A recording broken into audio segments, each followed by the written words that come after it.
Guys, आप लोगों ने इस तरह के सेंटेंसेस ज़रूर सुने होंगे, जैसे भले ही वो व्यस्त हो वो तुम्हें कॉल करेगी। ऐसे व्यवहार मत करो जैसे कि तुम मेरे बॉस हो। जहाँ तक पैसों की बात है चिंता मत करो, तुम यहाँ जब तक चाहो रह सकते हो। मैंने फलों के साथ साथ सब्जियां भी खरीदी। तो देखिए, आप लोग इन सेंटेंसेस को ना बड़े ही आराम से बना सकते थे अगर इन सेंटेंसेस में भले ही, जैसे कि, जहाँ तक, जब तक साथ साथ ना लिखा होता तो। जैसे कि मैं आपको एक एग्जांपल से समझाती हूँ। यहाँ पे पहले सेंटेंस दिया गया है, भले ही वो व्यस्त हो वो तुम्हें कॉल करेगी। इस सेंटेंस में वो व्यस्त हो या वो व्यस्त है हम आराम से बना लेते, शी इज़ बिज़ी। वो तुम्हें कॉल करेगी, शी विल कॉल यू। तो सेंटेंस हमारा बन जाता, लेकिन अगर इसमें स्टार्टिंग में भले ही ना लिखा होता तो गाइस, इसीलिए आज की क्लास में हम लोग सीखने वाले हैं भले ही, जैसे कि, जहाँ तक, जब तक, साथ साथ। ये अगर कभी भी किसी सेंटेंस में कहीं पे भी आ जाए तो इन्हें इंग्लिश में कैसे बनाया जाए, इनके लिए कौन से स्ट्रक्चर्स यूज़ होते हैं, सब कुछ इन डिटेल आज की क्लास में हम लोग सीखने वाले हैं। तो चलिए फटाफट से आज की क्लास को स्टार्ट कर लेते हैं। तो देखिए, सबसे पहला है भले ही या चाहे। इनका इस्तेमाल करके हम हिंदी में काफ़ी सेंटेंसेस बोलते हैं, जैसे भले ही बारिश हो मैं जाऊँगा, चाहे तुम मना करो मैं मदद करूँगा, भले ही वो अमीर हो वो खुश नहीं है। तो जब भी आपके सेंटेंस में भले ही या चाहे आ जाए तो आपको इस्तेमाल करना है इवन इफ का। बहुत ही इजी है, एग्जाम्पल से समझिए। जैसे कि यहाँ पे पहला एग्जाम्पल लिखा हुआ है, भले ही बारिश हो मैं जाऊँगा। तो यहाँ पे भले ही, इसके लिए हम लिखेंगे इवन इफ। बारिश हो, हम यहाँ पे प्रेजेंट की बात कर रहे हैं कि अगर बारिश हो जाती है तो भी मैं जाऊँगा, तो इसलिए हम यहाँ पे लिखेंगे इवन इफ इट रेन्स। मैं जाऊँगा सिंपल फ्यूचर का सेंटेंस है, तो यहाँ पे हम बोलेंगे आई विल गो। तो even if it rains I will go, भले ही बारिश हो मैं जाऊँगा। ठीक इसी तरह से चाहे तुम मना करो मैं मदद करूँगा। तो चाहे तुम मना करो, इसके लिए हम लिखेंगे इवन इफ यू रिफ्यूज़, मैं मदद करूँगा, आई विल हेल्प यू। तो भले ही या चाहे तुम मना करो मैं मदद करूँगा, even if you refuse I will help you. ठीक इसी तरह से भले ही वो अमीर हो वो खुश नहीं है। अब देखिए, ऐसे हम बोलते हैं ना कि देखो यार, चाहे वो अमीर हो या भले ही वो अमीर हो लेकिन वो खुश नहीं है। तो इस सेंटेंस को हम बनाएंगे even if he is rich, भले ही वो अमीर हो वो खुश नहीं है, ही इज़ नॉट हैप्पी। तो इस तरह से आप लोगों को भले ही या चाहे के लिए इवन इफ़ का इस्तेमाल करना होता है। गाइज, अब एक सेंटेंस मैं आप लोगों को दे रही हूँ, इसका आंसर आप लोगों को करना है कमेंट बॉक्स में। सो अब देखिए, नेक्स्ट है जैसे कि। जब भी आपके सेंटेंस में हिंदी में जैसे कि आए ना, तो वहाँ पे आपको इस्तेमाल कर लेना है एज इफ़ का। एग्जाम्पल से समझिए, जैसे वो ऐसे बात करता है जैसे कि उसे सब कुछ पता हो। हम ऐसे बोलते हैं ना कि यार वो ऐसे बात करता है जैसे उसे सब कुछ पता है। तो इसके लिए आप कैसे बोलेंगे इंग्लिश में? सबसे पहले तो यहाँ पे लिखा है वो ऐसे बात करता है, इसके लिए हम इंग्लिश में लिखेंगे, सिंपल प्रेजेंट में सेंटेंस बनेगा ही टॉक्स जैसे कि। इसके लिए हम क्या लिखेंगे? As if. उसे सब कुछ पता हो या उसे सब कुछ पता है, तो सिंपल प्रेजेंट का सेंटेंस है, सिंपल प्रेजेंट में बनेगा ही नोज एवरीथिंग। तो सेंटेंस हमारा बन गया he talks as if he knows everything. वो ऐसे बात करता है जैसे कि उसे सब कुछ पता है। देखिए, मैं आपको बहुत ही बेसिक तरीके से बिल्कुल सेंटेंसेस को तोड़ तोड़ के बता रही हूँ, जिससे कि आप बिल्कुल भी कंफ्यूज ना होएं। अगर आपको टेंस आता है, अगर आपको बेसिक सेंटेंसेस बनाने आते हैं, can, could, may, might, models का यूज़ करना आता है, टेंस का पता है, तो आप इन सेंटेंसेस को बहुत ही आराम से बना सकते हैं। ठीक है, नेक्स्ट एग्जाम्पल देखिए, ऐसे व्यवहार मत करो जैसे कि तुम मेरे बॉस हो। तो ऐसे व्यवहार मत करो, इसके लिए हम क्या बोलेंगे? डोंट बिहेव जैसे कि एज इफ तुम मेरे बॉस हो, यू आर माई बॉस। तो ऐसे व्यवहार मत करो जैसे कि तुम मेरे बॉस हो, don't behave as if you are my boss. ऐसे ही अगर आपको बोलना हो कि वो ऐसे दौड़ा जैसे कि कोई उसका पीछा कर रहा हो, तो कैसे बोलेंगे? सबसे पहले पहला सेंटेंस क्या है? वो ऐसे दौड़ा, यानी कि सिंपल पास्ट का सेंटेंस है, सेंटेंस बनेगा ही रैन जैसे कि एज इफ कोई उसका पीछा कर रहा हो, यानी कि कोई उसका पीछा कर रहा था। तो ये सेंटेंस हमारा पास्ट कॉन्टिन्यूअस टेंस में है, तो सेंटेंस बनेगा समवन वॉज चेजिंग हिम। तो कंप्लीट सेंटेंस हो गया he ran as if someone was chasing him. वो ऐसे दौड़ा जैसे कि कोई उसका पीछा कर रहा हो। तो इस तरह से आप लोगों को भी अपने सेंटेंसेस को बनाना है। जब भी आपके हिंदी के सेंटेंस में जैसे कि आए, तो वहाँ पे आप इंग्लिश में लिखेंगे एज इफ। सो नेक्स्ट है जहाँ तक। जब भी आपके हिंदी के सेंटेंस में जहाँ तक आए, जहाँ पे आप किसी चीज़ की बात कर रहे हो, किसी ऑप्शन की, किसी लिमिट की, वहाँ पे हम इंग्लिश में यूज़ करते हैं एज़ फार एज़। ठीक है, एग्जाम्पल देखिए, जैसे जहाँ तक मुझे पता है वो दिल्ली में रहता है, तो जहाँ तक के लिए हम लोग लिखेंगे एज़ फार एज़। मुझे पता है ये सेंटेंस सिंपल प्रेजेंट में है, तो सेंटेंस बनेगा आई नो। वो दिल्ली में रहता है, ये भी सेंटेंस हमारा सिंपल प्रेजेंट में है, तो सेंटेंस होगा he lives in Delhi. As far as I know he lives in Delhi, जहाँ तक मुझे पता है वो दिल्ली में रहता है। इसी तरह से अगर आपको बोलना हो कि जहाँ तक मेरा सवाल है ये अच्छा विचार है, या फिर जहाँ तक पैसों की बात है चिंता मत करो, तो कैसे बोलेंगे इंग्लिश में? तो सबसे पहले आपको एक चीज़ समझनी होगी कि जब भी आपके हिंदी के सेंटेंस में जहाँ तक लिखा है और उसके जस्ट बाद वाला सेंटेंस कुछ इस तरीके से है कि जहाँ तक किसी चीज़ का सवाल है या जहाँ तक किसी चीज़ की बात है, इस केस में हम इंग्लिश का एक वर्ड यूज़ करते हैं कंसर्न्ड।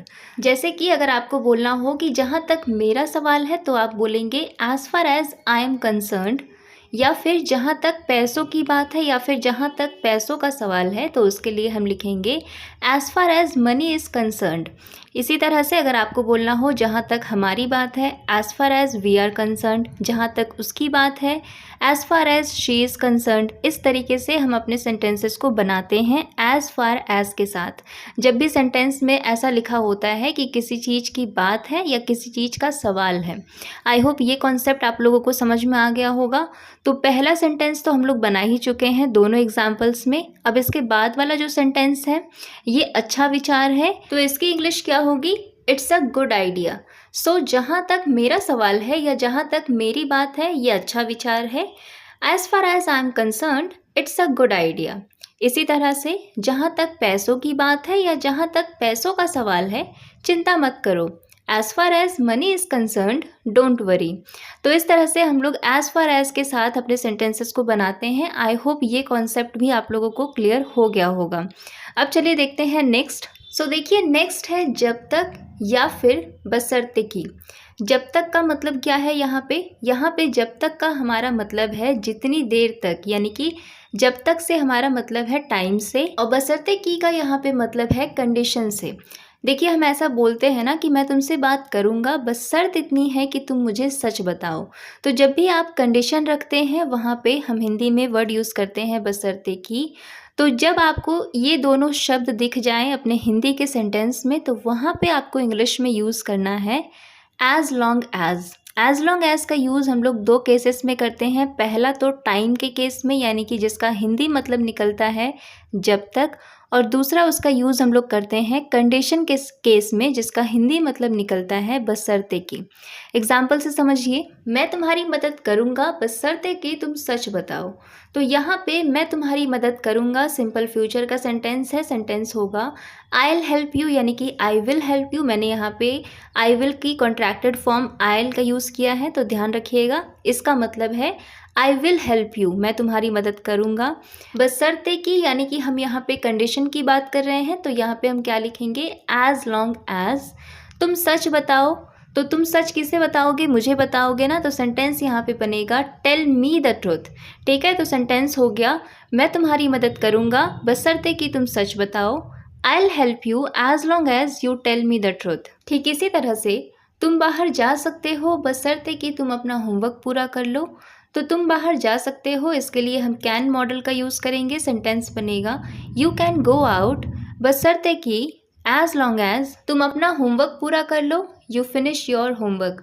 तो you can go out as long as you finish your homework. अब यहाँ पे जो लोग एज लॉन्ग एज का सिर्फ एक ही मतलब जानते हैं जब तक, उनके लिए दिक्कत हो सकती है, क्योंकि वो इस सेंटेंस का करेक्ट मीनिंग नहीं निकाल पाएंगे। यू कैन गो आउट तुम बाहर जा सकते हो, एज लॉन्ग एज यहाँ पे अगर वो एज लॉन्ग एज का हिंदी में मतलब निकालेंगे जब तक, उसके बाद सेंटेंस क्या लिखा हुआ है? यू फिनिश योर होमवर्क, यानी कि तुम बाहर जा सकते हो जब तक तुम अपना होमवर्क पूरा कर लो।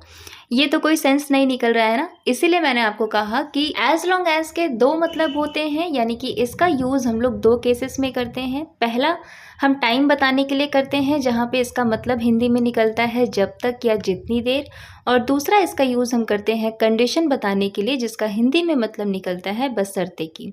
अब एक और एग्जाम्पल देख लेते हैं इसका, जैसे कि तुम यहाँ जितनी देर चाहो रह सकते हो, या फिर तुम यहाँ जब तक चाहो रह सकते हो।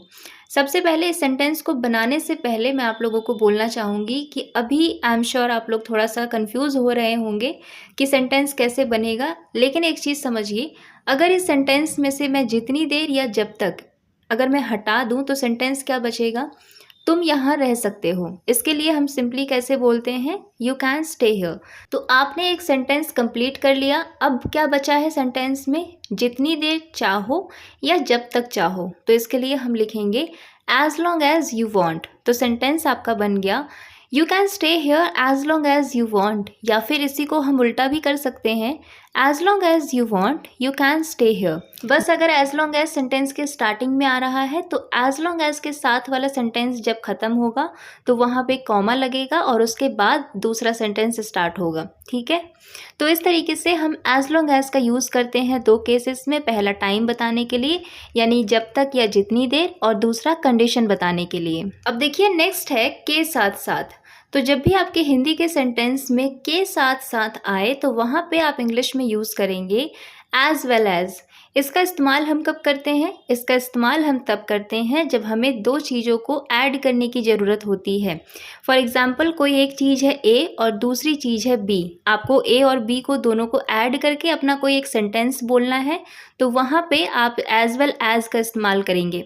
एग्ज़ाम्पल से समझिए, वो हिंदी के साथ साथ अंग्रेजी भी बोलती है। तो यहाँ पे एक चीज़ तो है हिंदी और दूसरी चीज़ है अंग्रेजी। तो यहाँ पे हमने दोनों को ऐड कर दिया, हिंदी के साथ साथ अंग्रेजी। तो इसके लिए हम लिखेंगे Hindi as well as English. अब ये सेंटेंस आपका आधा कंप्लीट हो चुका है। अब हिंदी के सेंटेंस में देखिए क्या बचा हुआ है, वो बोलती है। हिंदी के साथ साथ अंग्रेजी ये तो हम बना चुके हैं ना, बचा क्या है आपके सेंटेंस में, वो बोलती है। सिंपल प्रेजेंट का सेंटेंस है, सेंटेंस बनेगा शी स्पीक्स। तो सेंटेंस आपका कंप्लीट बन जाता है she speaks Hindi as well as English.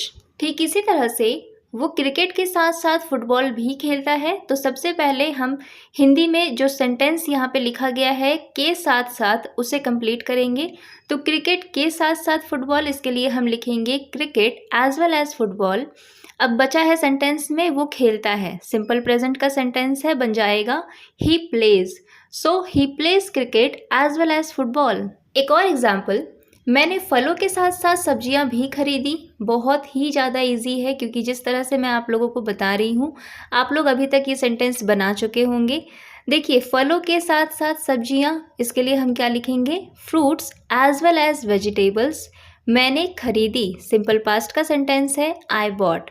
So I bought fruits as well as vegetables. So guys आज की क्लास में आप लोगों ने सीखा even if, as far as long as and as well as. ये 5 इंग्लिश के ऐसे कॉन्सेप्ट हैं जिनमें काफ़ी ज़्यादा कन्फ्यूजन होती है क्योंकि ये सभी एक जैसा ही साउंड करते हैं, जैसे even if, as long as far as well as. तो इसीलिए इनमें काफ़ी कन्फ्यूजन रहता है।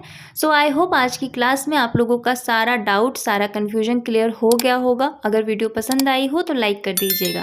Thanks for watching.